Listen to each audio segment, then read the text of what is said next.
Hi friends, welcome to Homemaking Mantra. This is Shanti. Welcome to Daily Vlogs. Sankranti holidays కోసం మీలో ఎంతమంది ఎదురు చూస్తున్నారు? నేనైతే ఏవేవో ప్లాన్స్ వేసుకున్నాను. సరిగ్గా సక్సెస్ అవ్వలేదు కానీ మొత్తానికైతే అమ్మ దగ్గరికి అత్తయ్య గారి దగ్గరికి వెళ్తున్నాం అనమాట. సంక్రాంతి పెద్ద పండగ కాబట్టి ఖచ్చితంగా మనందరం కూడా షాపింగ్ చేస్తాం కదా. నా షాపింగ్ అయితే అమ్మ చేసేసింది. సో మీరందరూ షాపింగ్ చేశారా లేదా? తప్పకుండా నా కామెంట్ సెక్షన్లో చెప్పండి. ఒకవేళ చేసినట్లయితే మీరు డ్రెస్సెస్ ప్రిఫర్ చేస్తారా, శారీస్ కొనుక్కున్నారా కూడా చెప్పండి. ఎందుకంటే మోస్ట్ ఆఫ్ అస్ ఇంట్లో చీరలు కట్టుకోం కదా, ఎక్కువగా డ్రెస్సులు వేసుకోవటం లేకపోతే పజామా సెట్స్ అని నైటీస్ అని వీటితోనే అయిపోతూ ఉంటుంది టైం మనకి. అమ్మ వాళ్ళు అయితే చక్కగా నైలాన్ చీరలని, కాటన్ చీరలు అలా రకరకాలు కొనుక్కుంటారు. ఫ్యాన్సీ చీరలు కొంచెం మార్కెట్కి వెళ్ళటానికి ఒక రకం అయితే మళ్ళీ షాపింగ్కి వెళ్ళటానికి ఇంకొక రకం, పెళ్ళిళ్ళకి చిన్న ఫంక్షన్స్కి అట్లాగా కేటగరైజ్ చేసుకుంటారు వాళ్ళు. కోర్స్ మనం కూడా అంతే కదా, లైక్ బయటికి వెళ్ళేటప్పుడు ఒకలాగా, షాపింగ్కి పిల్లల్ని స్కూల్కి తీసుకెళ్ళేటప్పుడు ఒకలా డ్రెస్ అవుతాము, ఇంట్లో ఉంటే చాలా క్యాజువల్గా ఉండటానికి ఇష్టపడతాము.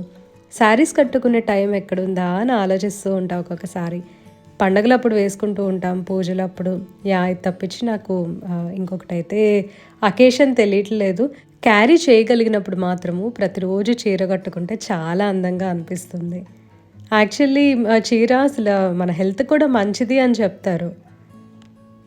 ఎంతైనా సరే ఇంతకు ముందు అంత ఇంట్రెస్ట్ అయితే నాకు లేదు, చాలా వరకు తగ్గిపోయింది. ఏదైనా ఫ్యామిలీ ఫంక్షన్స్ ఉన్నప్పుడు పట్టు చీరలు కొనుక్కుంటున్నాను. మామూలుగా డైలీ వేర్కి ఏమో ఏవో కుర్తాస్ ఉంటాయి కదా, అది కూడా ఒకేసారి ఒక 4-5 తీసేసుకుంటాను. ఇంతకు ముందు అయితే ప్రత్యేకంగా పండగలప్పుడు ముందు షాపింగ్కి వెళ్ళి కావాల్సినవన్నీ తెచ్చుకునేవాళ్ళం. కానీ ఇప్పుడు ఆన్లైన్ వచ్చేసిన తర్వాత ఎప్పుడు కావాలంటే అప్పుడు పర్చేస్ చేసుకోవడం, లేదంటే మనకు చక్కగా చేతిలో కారు ఉంటుంది, బైక్ ఉంటుంది, వెళ్ళిపోతున్నాము, కొనుక్కుంటున్నాం, వచ్చేస్తున్నాం. కానీ ఆ షాపింగ్కి వాల్యూ ఉండట్లేదు అని అనిపిస్తుంది నాకు. మీరేమంటారు? చక్కగా మన చిన్నప్పుడైతే పండగకి డ్రెస్సులు కొనిస్తారు, బర్త్డేకి డ్రెస్సులు కొనిస్తారు అని అన్నప్పుడు ఒకలాంటి ఆ హ్యాపీనెస్ ఉంటుంది కదా, అది చాలా ఇన్నోసెంట్గా అనిపిస్తుంది. అసలు ఆ డేస్ మళ్ళీ రావు కదా. ఇప్పటికీ మనం పండగ ముందు షాపింగ్ చేస్తున్నాము, అసలు చేయట్లేదని కాదు. కాకపోతే మనకి మోస్ట్ ఆఫ్ ద టైమ్ అన్నీ దొరుకుతున్నాయి కదా, ఎప్పుడు ఏది కావాలంటే అది తెచ్చేసుకుంటున్నాం అనమాట. సో ఆ చిన్నప్పుడు అన్నీ కూడా కొద్దిగా మిస్ అవుతున్నాను అని అనిపించింది. కొంచెం ఎక్సర్సైజ్ చేసుకొని ఫ్రెష్ అయిపోయి ఒక 10 minutes అట్లా పడుకున్నా. లేచిన తర్వాత బ్రేక్ఫాస్ట్ చేయాలి కదా. బ్రేక్ఫాస్ట్ అయితే ఇంకా నేనేం తింటలేదు ఇవాళ. యాక్చువల్లీ మా హస్బెండ్కి బనానా అండ్ డేట్స్ తోటి షేక్ చేశాను అనమాట. అది నేను కూడా కొంచెం ఉంచుకున్నా, ఇది తాగేస్తాను. ఆ తర్వాత ఎగ్జాక్ట్లీ 11 o'clock అట్లాగా నేను ఎడిటింగ్ మొదలు పెట్టుకుందాం అనుకున్నాను. 11 దాటిపోయింది. సో ఇంక ఇప్పుడు నేను ఎడిట్ చేసుకొని వాయిస్ ఓవర్ కూడా చేసేస్తా, ఒక పని అయిపోతుంది అనమాట. నాకు యాక్చువల్లీ ఈ రొటీన్ కొంచెం కొత్తగా ఉన్నా సరే నచ్చింది. సో ఫస్ట్ అయితే జ్యూస్ తాగేసి ఇంకా మొదలు పెట్టేస్తాను. ఇప్పుడు ఎడిటింగ్ స్టార్ట్ చేసుకున్నాను. నిన్న నేను టేబుల్ చూపించాను కదా, ఇదంతా కూడా మధ్యలో పార్టీషన్ తీపిచ్చేసామని. సో చాలా కన్వీనియంట్గా అనిపిస్తుంది. ఇవాళ ఇంకా వర్క్ చేయడం స్టార్ట్ చేస్తుంది దీని మీద, అసలు ఎలా ఉంటుందని. అంటే ముగ్గులు వేయాలి, బేసికల్లీ బుక్స్ పెట్టుకోవడానికి, కొంచెం ఏదైనా ల్యాప్టాప్ అలాంటివి పెట్టుకోవడానికి బాగుంటుంది అనిపిస్తుంది స్పేస్. అండ్ ఎడిటింగ్ వచ్చేసరికి నేను మామూలుగా చూపిస్తానని చెప్పి చాలాసార్లు చెప్పాను ఇంతకుముందు, వీడియోస్లో బ్లాగ్స్లో ఇంక్లూడ్ చేశాను అనమాట. డెఫినెట్గా నేను దాని మీద సెపరేట్ వీడియో అయితే చేస్తాను. బిఫోర్ దట్ ఒక చిన్న టిప్ షేర్ చేస్తే, ఇప్పుడు మన యూట్యూబర్స్ ఎవరైనా సరే ఫోన్లో షూట్ చేస్తున్నప్పుడు స్పేస్ లేదు అని అనుకోండి, మీ ఇంట్లో వాళ్ళ ఫోన్స్ తీసుకొని హ్యాపీగా షూట్ చేసుకోవచ్చు. నేనైతే మామూలుగా మా హస్బెండ్ ఫోన్ అంతగా యూజ్ చేయను, కాకపోతే సిద్ధు ఫోన్ అండ్ మా డాడీ ఫోన్ ఒకటి ఉంటుంది అనమాట. సో ఆయన ఫోన్ నా దగ్గరే ఉంచుకుంటాను. ఆ 2 ఫోన్స్ యూజ్ చేసి నేను అప్పుడప్పుడు షూట్ చేస్తూ ఉంటాను. ఎందుకంటే నా ఫోన్లో ఫుల్ అసలు మెమరీ అనేది ఉండదు, ఎప్పుడు కూడా ఫుల్ అయిపోతూ ఉంటుంది. ఇదేమో నా పాత ఐఫోన్ 10R అనమాట. ఇది వచ్చేసరికి మా హస్బెండ్ పాత ఫోన్. ఇది 11 or 12 నాకు తెలీదు. ఇదైతే సిద్ధు వాడుకుంటున్నాడు ఇప్పుడు. సో ఇందులో ఇందులో కొన్ని వీడియోస్ ఉంటాయి కదా, అవి నేను ఎయిర్ డ్రాప్ చేసేసుకుంటాను నా ఫోన్లో. ఇంకా నా ఫోన్లోంచి ఎడిట్ చేసుకుంటాను అనమాట. ఇది వచ్చేసరికి నా ఫోన్. ఐమూవీ అనే యాప్ యూజ్ చేస్తాను నేను. ఐమూవీస్లో స్టార్ట్ న్యూ ప్రాజెక్ట్, మూవీ, ఇవన్నీ కూడా కాపీ చేసుకొని క్రియేట్ మూవీ చేసుకోవాలన్నమాట. సో ఎన్ని క్లిప్స్ అయితే అన్ని. Hi friends, welcome to home making Mantra. This is Shanti. Welcome to daily vlogs.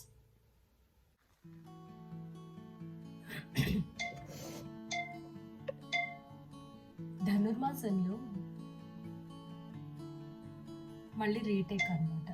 ఒక్కొక్కసారి ఏం మాట్లాడాలో తెలీదు.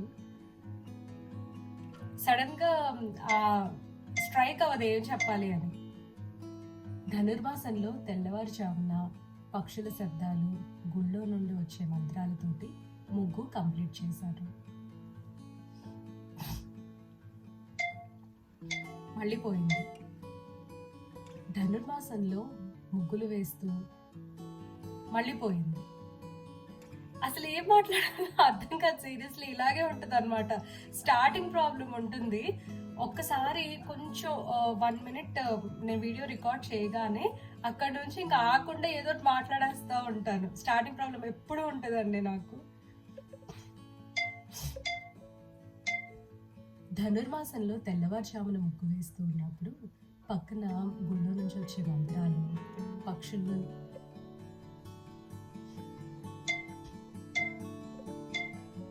ధనుర్మాసంలో తెల్లవారుజామున ముగ్గు వేస్తూ ఉంటే ఒక పక్కన గుళ్ళో నుండి మంత్రాలు వినిపిస్తూ ఉంటాయి, పక్షులు అరుస్తూ ఉంటాయి. చాలా బ్యూటిఫుల్ మార్నింగ్స్ కదా. సక్సెస్, ఒక క్లిప్ అయింది. ఈ పార్ట్ చేయడానికి నిజంగా నేను చాలా ఎఫర్ట్ తీసుకోవాలండి. స్టార్టింగ్ ప్రాబ్లం అయితే బాగా ఉంటుంది అనమాట నాకు. ఎందుకంటే నేను ఇవాళ ఇది మాట్లాడదాం, ఇవాళ ఇది చేద్దాము వీడియోలో అని అనుకోను.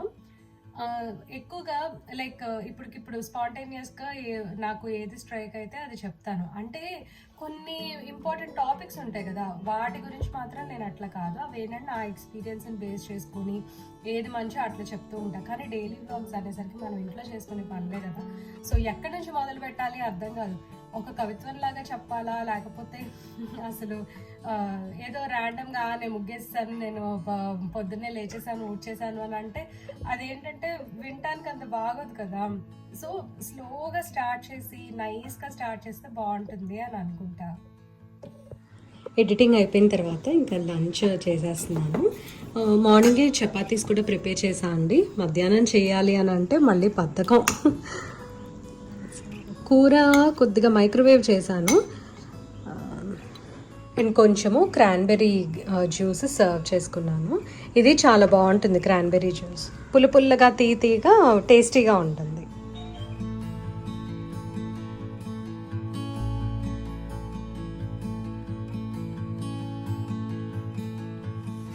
లంచ్ కంప్లీట్ అయిన తర్వాత కిచెన్ క్లీన్ చేసుకుంటున్నాను. Actually stove cleaning, counter top cleaning అంతా అయిపోయింది. మా మేడ్ వచ్చి ఇవి డిషెస్ వాష్ చేస్తుంది కదా, గ్లాస్లు ఇక్కడ ఉండిపోయినాయి అనమాట. ఇంకా అవన్నీ సర్దేస్తున్నా. ఇంకా బేసికల్గా పెద్ద సర్దటం అంటూ ఏం లేదు. ఇవన్నీ లోపల పెట్టేస్తే ఇంకా కొంతసేపు వీడియో అప్లోడ్ చేయాలి. అప్లోడ్ చేసేసి ఆ తర్వాత కాసేపు టీవీ చూస్తాను. అండ్ మీ కామెంట్స్కి కూడా రిప్లై ఇవ్వాలి.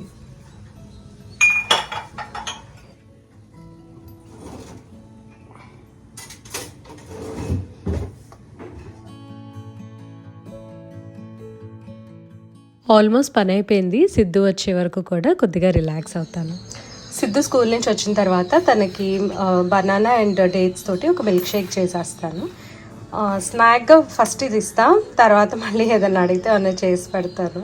ప్రాబ్లం ఏంటంటే డేట్స్ తినమంటే పిల్లలు త్వరగా తినరు. అంటే అందరు పిల్లలు ఒకలాగా ఉండరు కదా. మా సిద్ధు అయితే అసలు హెల్దీ ఫుడ్సే ఇష్టపడరు. అందుకని ఇట్లా ఏదో ఒకటి ఫిక్స్ చేస్తూ ఉంటాను. డేట్స్, పాలు అండ్ బనానా ఇచ్చేస్తాను. హెవీగా ఉంటుంది. తను గేమ్కి వెళ్తాడు కదా, ఐ థింక్ ఇది ఫిల్లింగ్గానే ఉంటుంది. యాక్చువల్లీ కొంచెం సిన్నమన్ పౌడర్ కూడా కలిపాను, అది చూపించడం మర్చిపోయా.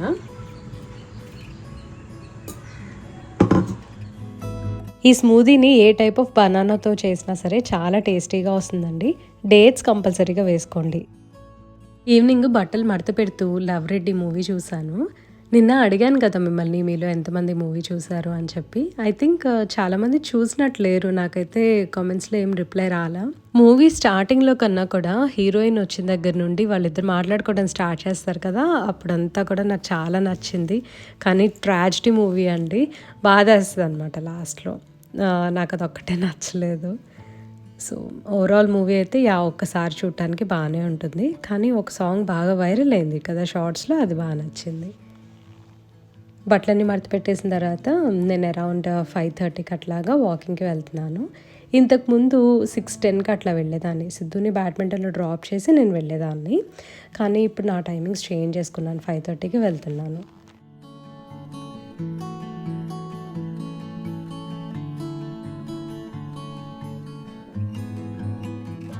Morning chapati and chana curry చేశా కదా! అవి డిన్నర్‌కైతే ఉంచలేదు. ఏదైనా వన్ పాట్ మీల్ చేద్దామని చెప్పి సెర్చ్ చేస్తుంటే రసం రైస్ రెసిపీ కనిపించింది. సరే ట్రై చేద్దాము. ఇంతకుముందు ఎప్పుడు కూడా నేను చేయలేదు, అసలు టేస్ట్ కూడా చేయలే. రసం రైస్ రెసిపీ ఎలా టేస్ట్ వచ్చింది అనేది నేను లాస్ట్లో చెప్తాను మీకు. ఫస్ట్ కావాల్సినవన్నీ రెడీ పెట్టుకుంటున్నాను. ఒక 1/2 టీ స్పూన్ మిరియాలు, 1/2 టీ స్పూన్ జీలకర్ర, ఒక 4-5 వెల్లుల్లిపాయ రెబ్బలు, ఇవన్నీ కూడా చక్కగా దంచి పెట్టుకోవాలి. పౌడర్గా అంటే ఫైన్ పౌడర్ అవ్వాల్సిన అవసరం లేదు, కచ్చా పచ్చాగా దంచుకుంటే చాలు. మంచి అరోమా ఉంటుంది కదా, ఎస్కేప్ అవ్వకుండా ఉండాలి అంటే మూత పెట్టేసి పక్కన ఉంచేసేయాలి. వాకింగ్కి వెళ్ళే టైంలోనే పప్పు బియ్యము నానబెట్టేసి ఉంచాను. యాక్చువల్గా దీనికి కందిపప్పు తక్కువే తీసుకోవాల్సి వస్తుంది, లేదంటే రసం రైస్ కాస్త సాంబార్ రైస్ లాగా టేస్ట్ వస్తుంది. 1.5 కప్స్ రైస్కి 1 కప్ కందిపప్పు తీసుకున్నాను. 1 కప్ కన్నా కొంచెం తక్కువే, ఒక 2 స్పూన్లు తక్కువే తీసుకున్నా. అలా తీసుకోబట్టే నాకు కొంచెం సాంబార్ రైస్ టేస్ట్ వచ్చింది. రసం రైస్ టేస్ట్ రావాలంటే మేబీ 2 కప్స్ రైస్కి ఒక 1/2 కప్పు కందిపప్పు అయితే సరిపోతాయేమో. ఎందుకంటే ఇది రసం రైస్ కదా. ఒక ఉల్లిపాయ అండ్ టొమాటో కూడా కట్ చేసి పెట్టుకోవాలి. ఇంకా దీంట్లో వేరే అదర్ వెజిటబుల్స్ అసలు వేయాల్సిన అవసరమే ఉండదు. రైస్ని ప్రెషర్ కుక్ చేస్తాం కాబట్టి నేనైతే కుక్కర్లోనే తాలింపు వేసేస్తున్నా. యూజువల్లీ 1 పాట్ మీల్స్లో ఏంటంటే రైస్ ఎందులో కుక్ చేస్తామో అందులోనే తాలింపు కూడా వేసేస్తారు. కావాలి అని అంటే సెపరేట్గా కూడా తాలింపు యాడ్ చేసుకోవచ్చు. యాక్చువల్లీ రసం రైస్ అయినా సాంబార్ రైస్ అయినా మనం ఒకటి అనుకుంటాం, విడిగా సాంబార్ చేసుకోవచ్చు కదా అని. కాకపోతే ఇక్కడ టేస్ట్లో డిఫరెన్స్ అయితే ఉంటుంది. విడిగా సాంబార్ ప్రిపేర్ చేసి అన్నంలో కలుపుకుంటే అదొక రుచి. తాలింపు మామూలుగా సాంబార్కి కావాల్సినవన్నీ వేసి అందులోనే రైస్ వేసి ఉడికిస్తే బాగా రైస్కి ఆ ఫ్లేవర్ అంతా పడుతుంది. సేమ్ లైక్ పులావ్, బిర్యానీ అట్లా అనమాట. రైస్ ఇందులోనే వండుతున్నా కాబట్టి ఈ కుక్కర్లోనే తాలింపు వేస్తున్నా. తాలింపు కోసం అని చెప్పి నూనెలో ఆవాలు, మినపప్పు, ఎండుమిరపకాయ, కరివేపాకు, ఇంగువ, ధనియా పౌడర్, మెంతి పిండి, స్టోర్ బాట్ రసం పౌడర్ కొద్దిగా యాడ్ చేసి ఫ్రై చేసుకోవాలి. యాక్చువల్లీ నా దగ్గర రసం పౌడర్ లేదు, అందుకని కొద్దిగా సాంబార్ పౌడర్ యాడ్ చేశాను. దంచి పెట్టుకున్న జీలకర్ర, మిరియాలు, వెల్లుల్లిపాయ ముద్ద కూడా వేస్తున్నాను. ఇది కొద్దిగా పచ్చివాసన పోయే వరకు వేయించుకోవాలి. మరి ఎక్కువగా అయితే ఫ్రై చేయొద్దు, దాని అరోమా అంతా పోతుంది. తర్వాత మనం ఆనియన్, టొమాటో అవి కూడా ఫ్రై చేయాలి కదా. జస్ట్ ఒక 1/2 మినిట్ వరకు ఫ్రై చేస్తే చాలు.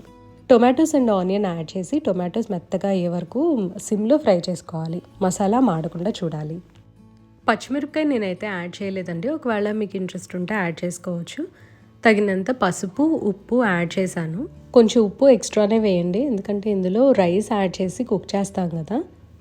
నెక్స్ట్ ఇంకా వాటర్ అండ్ రైస్ యాడ్ చేసుకోవాలి. 1 కప్పు రైస్కి 2 కప్పులు వాటర్ సరిపోతాయి. బాస్మతి రైస్ తీసుకునేటట్టయితే 1.5 కప్స్ వాటరే తీసుకోండి.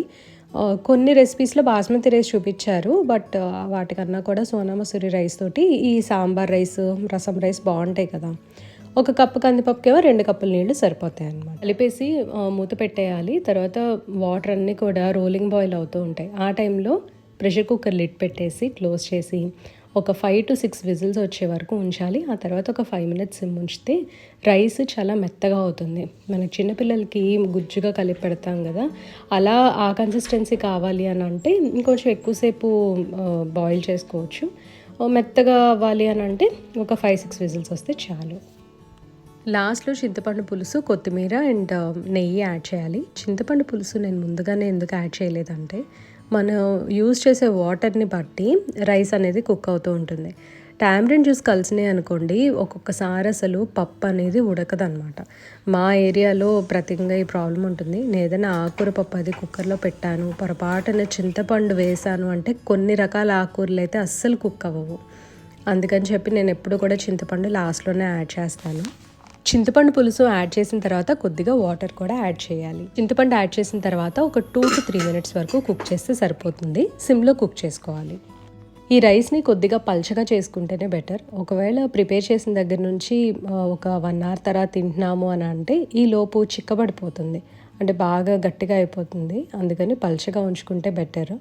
లాస్ట్లో నెయ్యి యాడ్ చేసి కొత్తిమీరతోటి గార్నిష్ చేయటమే. మా హస్బెండ్ అరౌండ్ 7:30కి అట్లా వచ్చారనమాట ఆఫీస్ నుండి. తను వచ్చిన తర్వాత లంచ్ బాక్సెస్ అన్నీ కూడా వాష్ చేసేసి పెట్టాను. అంటే మళ్ళీ నెక్స్ట్ డే కావాలి కదా. నెక్స్ట్ డే మార్నింగ్ మా మేడ్ వస్తుంది, కానీ ఒకవేళ తను లేట్గా వచ్చింది అని అంటే అన్ని పనులు లేట్ అయిపోతాయి. వాషింగ్ కూడా ఒక పెద్ద పనిలాగా అనిపిస్తుంది మార్నింగ్. అందుకని నేను కడిగేసి ఉంచుతున్నా. మొత్తం కౌంటర్ టాప్ కూడా క్లీన్ చేసేసి పెట్టేశాను. ఇంకా నెక్స్ట్ డిన్నర్ చేయటమే. రసం రైస్లో కొద్దిగా రసం టేస్ట్ తెలియాలి అని అంటే సాంబార్ పౌడర్ బదులు రసం పౌడర్ వేయాలి అండ్ కందిపప్పు తక్కువ వేసుకోవాలి. సో దానివల్ల అయితే చాలా డిఫరెన్స్ వస్తుంది అని తెలిసింది. బట్ స్టిల్ సాంబార్ రైస్ లాగే అనిపించింది. సాటిస్ఫైయింగ్గా ఒక కంఫర్ట్ మీల్ అయితే ఎంజాయ్ చేసాము. కిచెన్లో పని మొత్తం అయిపోయిందండి. నెక్స్ట్ డే కావాల్సినవి కూడా కొన్ని రెడీ చేసి పెట్టుకున్నాను. జుట్టుకి నూనె రాసుకొని చాలా రోజులు అయిపోయింది. నిద్ర బాగా పట్టాలి అని చెప్పి నూనె రాసుకుంటున్నాను. ఎందుకంటే ఓల్డ్ స్కూల్ రిచువల్స్ వాళ్ళది యూజ్ చేస్తున్నప్పుడు ఇది రాసుకొని పడుకుంటే మాత్రం నిద్ర చాలా బాగా పడుతుంది. మన వాళ్ళు రివ్యూ ఇవ్వమన్నారు యాక్చువల్లీ. ఇంతకుముందు చాలాసార్లు షేర్ చేశాను.